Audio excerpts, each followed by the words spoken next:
Api melalap puluhan bangunan semi permanen dari 2 RW di kawasan Jalan Makaliwe, Grogol, Petamburan, Jakarta Barat.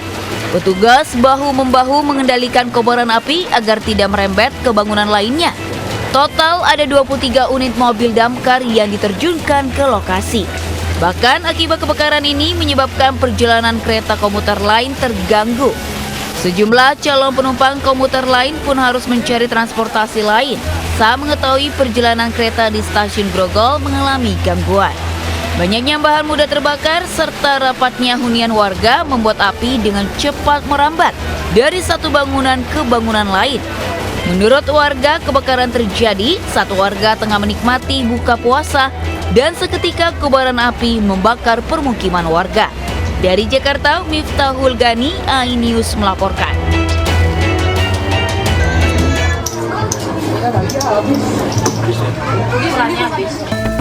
Kamera CCTV merekam aksi 3 emak-emak yang melakukan aksi pencopetan di kerumunan pengunjung pusat perbelanjaan di Kota Bogor, Jawa Barat. Sambil berpura-pura memilih baju, pelaku membuka resleting tas korbannya. Tidak butuh waktu lama, pelaku menyabet ponsel dari dalam tas korban. Tak berselang lama, polisi mengamankan 3 pelaku dari rumah kontrakannya. Ketiga pelaku biasa beraksi berkelompok dengan modus berbagi peran untuk mengalihkan perhatian korban. Sementara dari hasil pemeriksaan, para pelaku ternyata kerap beraksi di berbagai daerah di wilayah Indonesia hingga ke Malaysia dan Singapura. Saat ini ketiga emak-emak masih menjalani pemeriksaan di Polresta Bogor Kota dan dijerat hukum 5 tahun penjara. Dari Bogor, Jawa Barat, Andi Firmansyah, iNews melaporkan.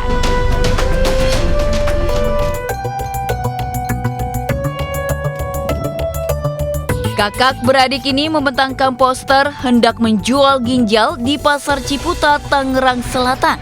Farel Mahardika Putra dan Naya Karifano Atala nekat menjajakan ginjalnya guna membebaskan sang ibu yang ditahan di Mapolres Tangerang Selatan karena tuduhan pencurian dan penggelapan. Sontak, aksi kakak adik ini pun viral hingga polisi menangguhkan penahanannya. Namun status sang ibu SYF masih sebagai tersangka dan masih menjalani wajib lapor. Meski demikian, salah satu anak tersangka menyatakan terima kasih atas penangguhan penahanan. Sementara itu, polisi mengatakan pihak terlapor maupun pelapor masih ada hubungan keluarga dan saat ini sudah memutuskan untuk berdamai. Dari Tangerang Selatan, Banten, Nunung Purnomo, iNews melaporkan. Pemirsa, seorang pria nekat curi truk kontainer dengan dalih butuh uang untuk lebaran di Cianjur, Jawa Barat. Sementara di Kulon Progo, Yogyakarta, komplotan perampok yang sangat meresahkan dibekuk. Dapat pelaku pencurian. Aparat Satreskrim Polres Purwakarta meringkus pencuri truk kontainer di lampu merah perempatan Sadang, Purwakarta Selasa dini hari. Pelaku berinisial DR sempat kabur meninggalkan truk yang dicuri. Keberadaan pelaku diketahui saat petugas menerima laporan dari Polsek Ciranjang yang menyampaikan ada pencurian truk. Berdasarkan pelacakan GPS, pelaku mengarah ke Purwakarta. Polisi telah mengamankan barang bukti truk kontainer losbak, kunci kontak truk, 1 set kunci hashtag, dan ponsel pelaku. Melakukan penangkapan hari Selasa tanggal 25 Maret 2025 sekira pukul 4, jadi kurang lebih 5 jam setelah tindakan kejahatan. Kemudian kita tangkap di lampu merah perempatan Sadang, Purwakarta. Hasil pemeriksaan, pelaku nekat mencuri truk lantaran butuh uang untuk merayakan lebaran. Sementara tersangka terancam hukuman 7 tahun penjara. Dari Purwakarta, Jawa Barat, Irwan, iNews melaporkan.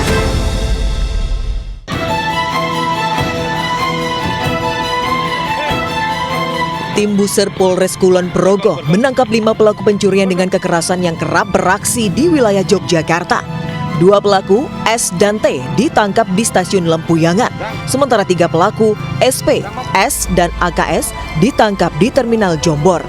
Selanjutnya pelaku S diserahkan ke Polsek Sentolo Kulon Progo dan pelaku T diserahkan ke Polsek Gamping Sleman. Terungkapnya aksi komplotan ini berawal dari laporan pencurian di gudang sebuah perusahaan di Wates. Para pelaku menggasak isi brankas dan peralatan elektronik dengan total kerugian mencapai sekitar 185 juta. Uang hasil curian kemudian dibagi-bagi per orang sebesar 40 juta rupiah yang digunakan untuk judi online dan foya-foya. Petugas keamanan jaga malam masuk ke pintu gerbang gudang. Dia mendapat pintu gerbang dalam keadaan terbuka dan rusak. Kemudian menurut keterangan admin keuangan gudang bahwa pelaku telah masuk dan merusak pintu kasir, mengambil brankas dan barang-barang lain. Kini para pelaku masih menjalani pemeriksaan di Mapolres Kulon Progo. Dari Kabupaten Kulon Progo, Yogyakarta, Budi Utomo, iNews melaporkan. Pemirsa, seorang pemuda ditangkap polisi karena melecehkan siswi SMP yang dikenalnya melalui aplikasi online. Ironisnya, aksi bejat pelaku ini dilakukan di rumah korban saat ditinggal kerja orang tuanya.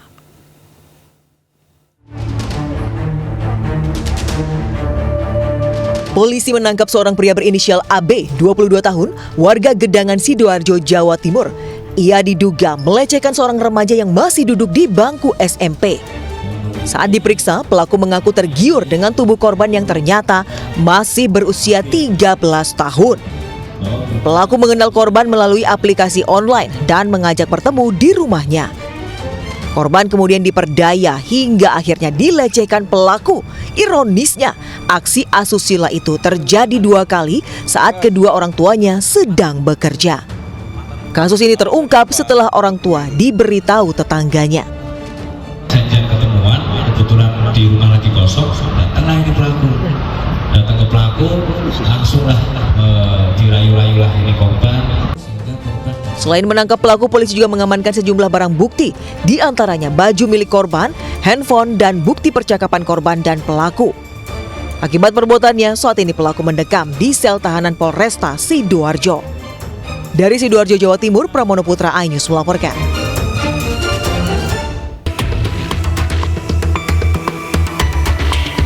Dua terdakwa yang divonis penjara seumur hidup, yakni Kelasi Kepala Bambang Apriatmojo selaku terdakwa 1 dan Sertu Akbar Adli selaku terdakwa 2. Keduanya dinyatakan bersalah melakukan pembunuhan berencana terhadap Ilyas Abdurrahman serta melukai korban Ramli.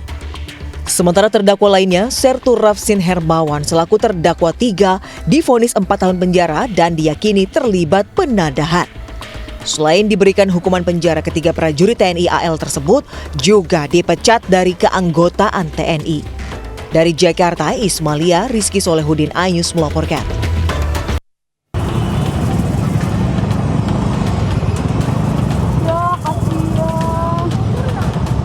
Kobaran api meludeskan seluruh bodi sepeda motor di Jalan Akses UI, Kota Depok, Jawa Barat. Warga setempat berjibaku memadamkan api dengan menggunakan alat pemadam api ringan atau APAR. Awalnya diduga mengalami kebocoran pada tangki bensin. Si pemilik motor panik langsung memberhentikan laju motornya. Namun percikan api kian membesar dan menjalar ke kabel listrik yang berada di lokasi. Api berhasil dipadamkan 30 menit kemudian. Tidak ada korban jiwa dalam peristiwa ini, namun sempat membuat arus lalu lintas mengalami kemacetan. Tidak ada korban jiwa dalam peristiwa ini, namun sempat membuat arus lalu lintas mengalami kemacetan. Dari Depok, Jawa Barat, Iyung Rizky, iNews melaporkan. Pemirsa, upaya penyelundupan sabu-sabu dan pil ekstasi senilai lebih dari 200 juta rupiah digagalkan petugas rutan kelas 1 Salemba, Jakarta Pusat. Sementara dari Sidoarjo, Jawa Timur, Pak Sutri ditangkap polisi karena mengedarkan uang palsu di sebuah toko.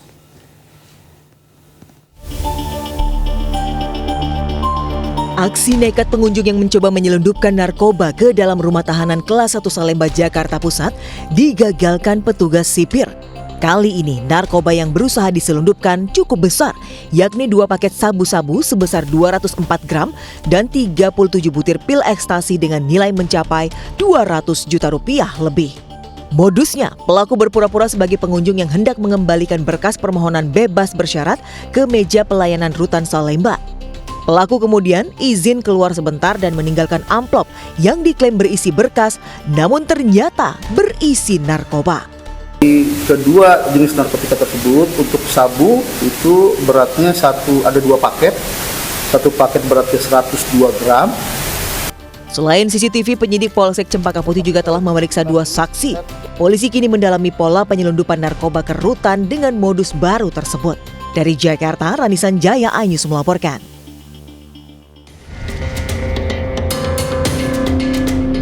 Terdesak kebutuhan ekonomi untuk membayar hutang dan membeli kebutuhan lebaran, sepasang suami istri berinisial S dan AY, warga Banggil Pasuruan, nekat berbelanja menggunakan uang palsu. Pelaku ditangkap polisi berkat laporan seorang karyawan toko yang curiga terhadap uang 100 ribuan yang dibayarkan pelaku untuk membayar angsuran kredit bank melalui toko tersebut. Hasil pengembangan, polisi juga menangkap 2 pelaku lainnya, TC dan SB, yang diduga menjual uang palsu ke pasutri tersebut. Pegawai toko ini mencurigai dengan adanya pembayaran 6 lembar uang kertas pecahan 100 ribu.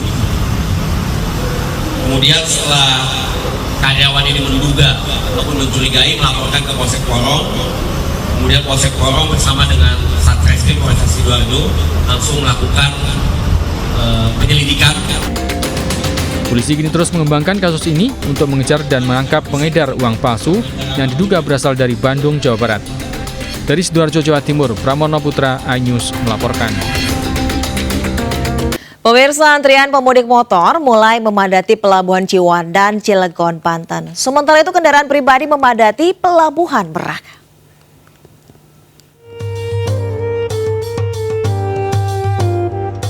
Antrian kendaraan terjadi di Pelabuhan Ciwandan, Cilegon, Banten, Rabu pagi.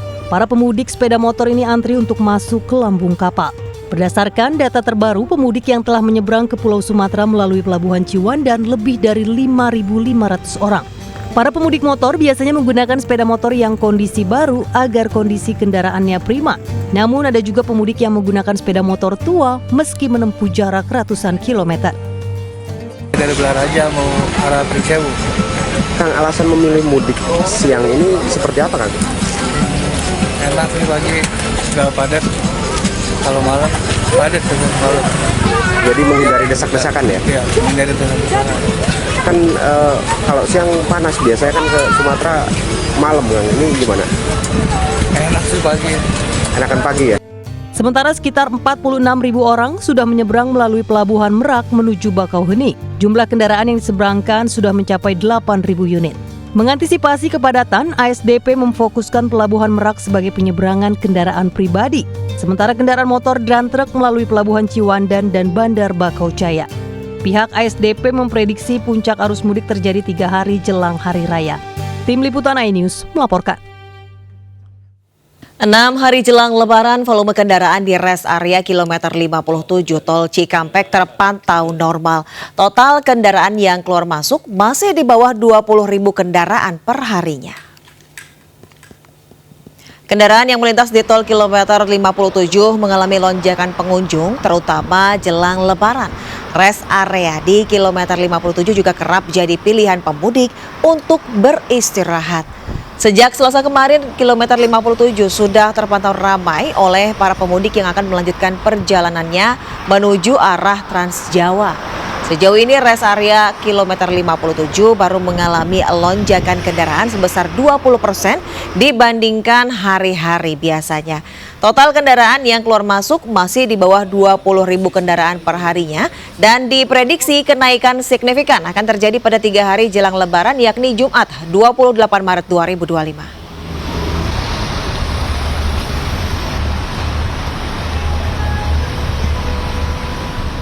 Sementara di stasiun Pasar Senen Jakarta, jumlah penumpang meningkat dibanding hari kemarin. Dan untuk mengetahui informasi terkini, kita sudah terhubung dengan reporter Wenda Nura di sana. Wenda, apakah masih terjadi lonjakan penumpang di stasiun Pasar Senen, Wenda? Ya, halo, selamat pagi menjelang siang, Deswita dan juga pemirsa. Situasi terkini saat ini di stasiun Pasar Senen memang sudah mulai cukup diramaikan dan cukup padat oleh para penumpang yang akan berangkat ke kampung halamannya masing-masing. Dan sebetulnya keramaian ini sudah mengalami peningkatan yang cukup signifikan jika dibandingkan dengan 2 hari yang lalu. Dan kenaikan yang cukup signifikan ini tentunya dikarenakan ada tambahan perjalanan kereta. Jika sebelumnya ini ada sebanyak 38 perjalanan kereta api, namun per hari ini ada tambahan yang akan berangkat dari stasiun Pasar Senen ini ada sebanyak 42 perjalanan kereta api jarak jauh. Dan sementara itu dari PT KAI sendiri sudah menetapkan masa angkutan lebaran ini di tanggal 21 Maret hingga tanggal 11 April 2025 mendatang. Dan dengan saat ini okupansi ketersediaan tempat duduk sudah mencapai 75%. Namun okupansi ketersediaan tempat duduk hingga tanggal 30 Maret mendatang saat ini justru sudah mencapai 100%. Artinya ketersediaan tempat duduk ini bisa saja masih tersedia namun sangat tipis sekali, Deswita dan juga pemirsa. Dan selain itu dari PT KAI juga ini terus menghimbau untuk para calon penumpang yang akan berangkat dari stasiun Pasar Senen atau dari daerah operasi 1 KAI untuk tiba lebih awal, yakni minimal 60 menit sebelum jadwal keberangkatan. Namun untuk Anda pemirsa yang akan berangkat khususnya dari stasiun Pasar Senen tidak perlu khawatir karena yang punya anak tidak perlu khawatir karena di stasiun Pasar Senen ini juga sudah disediakan tempat bermain anak sehingga anak-anak ini bisa menunggu dengan nyaman. Selain itu dari pihak KAI juga terus menghimbau untuk para pemudik untuk tidak membawa barang bawaan tidak terlalu banyak. Hal ini tentunya untuk mempermudah menaiki kereta agar perjalanan Anda aman, nyaman, dan selamat sampai tujuan. Sementara demikian, Deswita. Baik, terima kasih Wenda Nura yang melaporkan langsung dari Stasiun Pasar Senen, Jakarta, dan selamat bertugas kembali. Kita ke informasi selanjutnya, pemirsa. Salah seorang perajin kaligrafi di Banjarnegara, Jawa Tengah mendapat berkah jelang Lebaran. Kaligrafi yang dibuatnya cukup unik dan cantik karena menggunakan lem tembak. Bagaimana keunikannya? Berikut liputannya.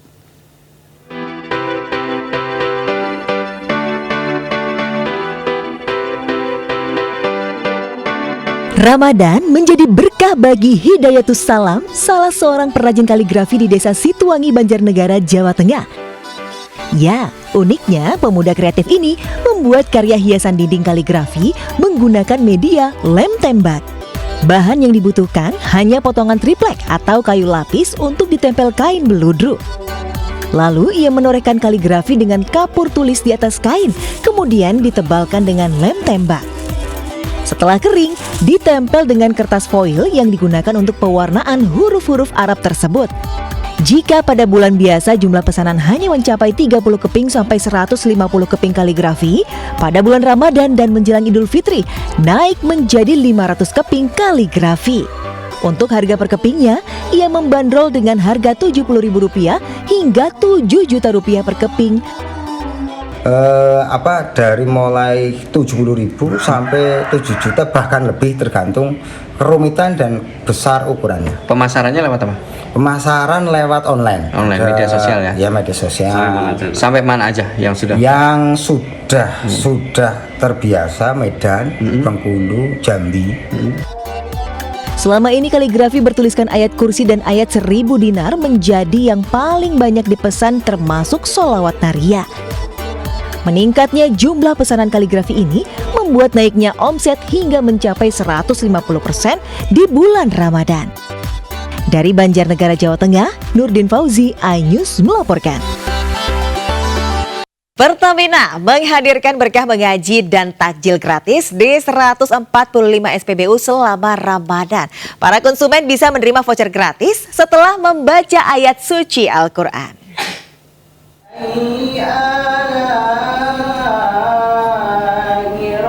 Usai menunaikan ibadah sholat asar di SPBU 3415317 di Ciater, Tangerang Selatan, Banten, sejumlah konsumen langsung membaca ayat suci Al-Quran. Bacaan ayat suci Al-Quran ini merupakan program berkah mengaji surat pilihan yang diadakan Pertamina Patra Niaga. Usai membacakan ayat suci Al-Quran, para konsumen mendapat voucher bensin secara gratis senilai Rp25.000 melalui aplikasi My Pertamina. Program rutin tahunan selama bulan Ramadan ini digelar di 145 SPBU se-Indonesia mulai pukul 3 sore hingga jam 5 sore waktu setempat. Acaranya sederhana, kita undang masyarakat yang kebetulan mampir ke SPBU untuk mengaji beberapa surat pilihan gitu ya, seperti Ar-Rahman, Al-Waqiah, Al-Mulk, Yasin gitu ya. Dengan adanya e-voucher ini dapat mengefisiensi kantung saya gitu, jadi lebih terjaga. Selain berkah mengaji surat pilihan, juga diberikan takjil gratis menjelang waktu berbuka puasa kepada konsumen di setiap SPBU Pertamina.